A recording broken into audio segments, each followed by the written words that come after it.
لن تصدق أن هذا الدماغ فائق التعقيد يعود إلى هذا المخلوق الذي ينبذه معظم الناس، ربما لجهلهم بأن دماغ الذبابة يشكل منذ 125 سنة أمل البشرية لحل كل ألغاز الأمراض الخطيرة والتعديل الوراثي والعلم. يكفي أن تعرف أن 6 من أهم جوائز نوبل ذهبت لعلماء قدموا أبحاثا عن ذباب الفاكهة. فهذا المخلوق الذي لا يشبهنا شكلا وفصيلا يتطابق دماغه الذي لا يزيد حجمه على حجم حبة الرمل مع 60% من جينات الإنسان و75% من جينات الأمراض المعروفة كالسرطان والسكري والشيخوخة والاضطرابات التنكسية العصبية مثل الزهايمر والشلل الرعاشي باركنسون.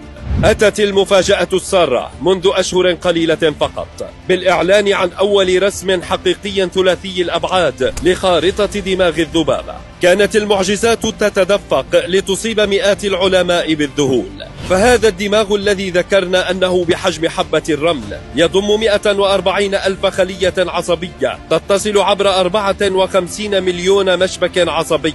يسمح التفاعل الشبكي للذبابة بأكثر من 50 مليون عملية اتصال متزامنة، وبتنظيم مجموعة من السلوكيات المعقدة كاستجابة الهروب والقفز بعيدا عن التهديد الوشيك بلمح البصر، إضافة إلى السلوكيات الاجتماعية والعلاقات التي ظلت لغزا حين رصدوا إتقان ذباب الفاكهة للمغازلة وجذب الشريك بالرقص وحتى الغناء.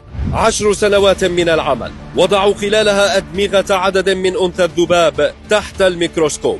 تطلب ذلك إنجاز معجزة علمية بتقسيم هذا الدماغ الدقيق إلى 7000 شريحة بهدف الوصول إلى كل خلية ومشبك، حيث لا يزيد سمك كل شريحة على 40 نانومتر، أي أصغر من سمك شعرة الإنسان الواحدة ب400 مرة. جمعوا 21 مليون صورة حتى صارت لديهم معلومات ضخمة وهائلة فوق قدرة البشر على تحليلها، فلجأوا إلى الذكاء الاصطناعي بتصميم برنامج خاص للمشروع. ساهم البرنامج بتحليل بنية الخلايا وتتبع شبكة الدماغ والتعرف على الخلايا العصبية وتتبع الاتصال فيما بينها.